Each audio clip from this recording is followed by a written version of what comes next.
നമസ്കാരം. മലയാളി വാർത്ത ഇൻസൈഡിലേക്ക് സ്വാഗതം. ബന്ദികളെ കൊന്നൊടുക്കി ഇസ്രയേലിനെ വെല്ലുവിളിച്ച ഹമാസിന്റെ നെഞ്ചിൽ കയറി പൊട്ടിച്ച IDF. ഹമാസ് തടവിലാക്കിയ 6 ബന്ദികളുടെ മൃതദേഹം കണ്ടെത്തി. ഒരു അമേരിക്കൻ പൗരനും ഇക്കൂട്ടത്തിലുണ്ട്. തൊട്ടു പിന്നാലെ നുസൈറത്ത് ചാമ്പലാക്കി IDF തിരിച്ചടിച്ചു.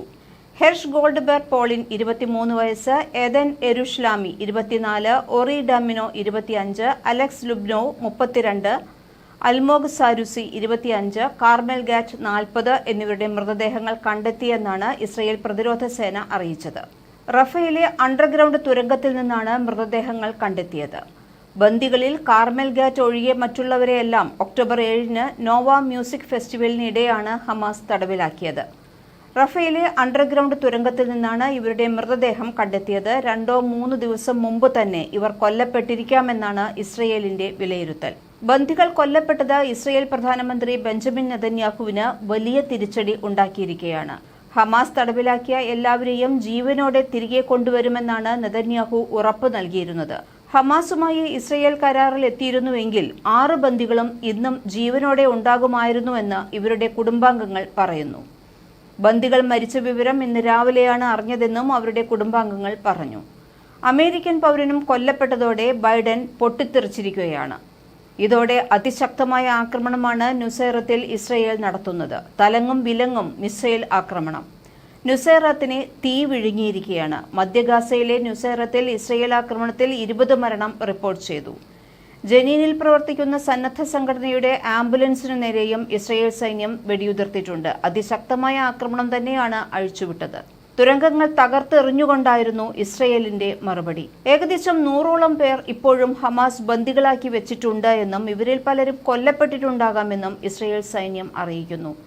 ബന്ദികളാക്കിയവരെ മോചിപ്പിക്കാനുള്ള വെടിനിർത്തൽ കരാർ അംഗീകരിക്കാൻ ഇസ്രയേൽ വിസമ്മതിച്ചതിനാൽ നിർത്താതെയുള്ള ബോംബാക്രമണമാണ് ഗാസയിൽ ഇപ്പോൾ നടക്കുന്നത്. പ്രധാനമന്ത്രി ബെഞ്ചമിൻ നെതന്യാഹുവിനെതിരെ വെടിനിർത്തൽ നടപ്പാക്കുന്നതിനും ബന്ദികളെ മോചിപ്പിക്കുന്നതിനും വേണ്ടി ഞായറാഴ്ച വൻ പ്രതിഷേധമാണ് നടക്കുന്നത്. നെതന്യാഹുവിനെതിരെ വലിയ പ്രതിഷേധം തന്നെ രാജ്യത്ത് നടക്കുന്നു. ഇതോടെ വലിയ രീതിയിൽ ഹമാസിന് നേരെ തിരിച്ചടി നൽകാൻ ഒരുങ്ങുകയാണ് IDF.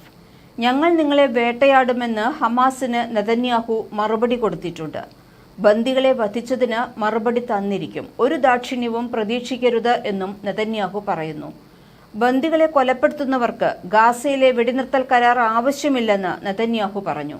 അമേരിക്കൻ ഗോൾഡ്ബെർഗ് പോളിൻ ഉൾപ്പെടെ 6 തടവുകാരുടെ മരണത്തിൽ താൻ തകർന്നുവെന്നും രോഷാകുലനാണെന്നും US പ്രസിഡന്റ് ജോ ബൈഡൻ പ്രസ്താവനയിൽ പറഞ്ഞു.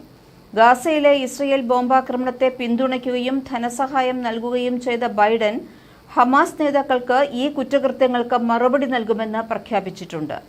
ബാക്കിയുള്ള ബന്ദികളെ മോചിപ്പിക്കുന്നതിനുള്ള ഒരു കരാറിനായി ഞങ്ങൾ രാപ്പകലില്ലാതെ പ്രവർത്തിക്കുമെന്നും US പ്രസ്താവന. തടവുകാരെ മോചിപ്പിക്കണമെന്നാവശ്യപ്പെട്ട് ബൈഡൻ മെയ് മാസത്തിൽ നടത്തിയ വെടിനിർത്തൽ കരാർ നെതന്യാഹുവാണ് നിരസിച്ചത്. ദിവസങ്ങൾക്ക് മുമ്പ് തെക്കൻ ഇസ്രയേലിലെ ബെഡൂയിൻ സമുദായത്തിൽപ്പെട്ട ഖെയ്ദ് ഫർഖാൻ അൽഖാദിയെ 1 കിലോമീറ്റർ അകലെ രക്ഷപ്പെടുത്തിയതായി സൈന്യം അറിയിച്ചിരുന്നു. കൊല്ലപ്പെട്ട തടവുകാരിൽ 3 പേർ ജൂലൈ 2-ന് മോചിപ്പിക്കുന്നതിന് ഹമാസ് അംഗീകരിച്ച പട്ടികയിൽ ഉണ്ടെന്ന് പേര് വെളിപ്പെടുത്താത്ത ഇസ്രയേലി ഉദ്യോഗസ്ഥനെ ഉദ്ധരിച്ച് ഇസ്രയേലി പ്രസിദ്ധീകരണമായ വൈനെറ്റ് റിപ്പോർട്ട് ചെയ്തു. 100ഓളം ബന്ദികൾ ഇപ്പോഴും ഗാസയിൽ അവശേഷിക്കുന്നുണ്ട്.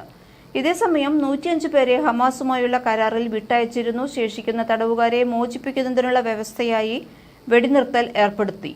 എന്നാൽ യുദ്ധക്കുറ്റങ്ങളും പലസ്തീനികൾക്കെതിരായ അതിക്രമങ്ങളും ഇസ്രയേലിനെതിരെ ആരോപിക്കപ്പെടുന്നുണ്ട്. യുദ്ധക്കുറ്റങ്ങൾക്ക് നെതന്യാഹുവും അദ്ദേഹത്തിന്റെ പ്രതിരോധ മന്ത്രി യോവ് ഗാലന്റിനുമെതിരെ അറസ്റ്റ് വാറന്റ് വേണമെന്നാണ് അന്താരാഷ്ട്ര ക്രിമിനൽ കോടതി ആവശ്യപ്പെട്ടിട്ടുള്ളത്. 2 ഹമാസ് നേതാക്കൾക്കായി വാറന്റും ആവശ്യപ്പെട്ടിട്ടുണ്ട്. ബന്ദികളെ കൊലപ്പെടുത്തിയ നടപടിയിൽ കലിതുള്ളി നിൽക്കുന്ന ഇസ്രയേൽ ആക്രമണം ഇപ്പോൾ ശക്തമാക്കിയിരിക്കുകയാണ്. വീണ്ടും ഗാസയിൽ തീമഴ തന്നെ. ഫലസ്തീനിൽ വിപുലമായ പോളിയോ വാക്സിനേഷൻ യജ്ഞത്തിന് ആരോഗ്യ പ്രവർത്തകർ തീവ്രശ്രമം നടത്തുന്നതിനിടെ മധ്യ ദക്ഷിണ ഗാസയിൽ ഇസ്രയേൽ നടത്തിയ കനത്ത ആക്രമണങ്ങളിൽ 49 പേരാണ് കൊല്ലപ്പെട്ടത്. പോളിയോ വാക്സിൻ നൽകുന്നതിനായി ദിവസവും പകൽ 8 മണിക്കൂർ വെടിനിർത്തലിന് തയ്യാറാണെന്ന് ഹമാസും ഇസ്രയേലും അറിയിച്ചതിനെ തുടർന്നാണ് ലോകാരോഗ്യ സംഘടനയുടെ നേതൃത്വത്തിൽ വാക്സിനേഷൻ നടപ്പിലാക്കുന്നത്. കഴിഞ്ഞയാഴ്ച ഗാസയിൽ ഒരു കുട്ടി പോളിയോ ബാധ മൂലം ഭാഗികമായി തളർന്നത് കണ്ടെത്തിയിരുന്നു.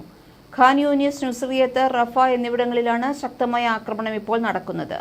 നുസറിയത്തിൽ ഒരു കുടുംബത്തിലെ 9 പേർ ഉൾപ്പെടെ 19 പേരാണ് കൊല്ലപ്പെട്ടത്. ടെന്റ് ലൈഫ് എന്ന പേരിൽ ടിക്ടോക്ക് വീഡിയോ ഷോയിലൂടെ പ്രസിദ്ധനായ 19കാരൻ മെഡോ ഹലീമി ആക്രമണത്തിൽ കൊല്ലപ്പെട്ടിട്ടുണ്ട്. മലയാളി വാർത്ത ഇൻസൈഡ്.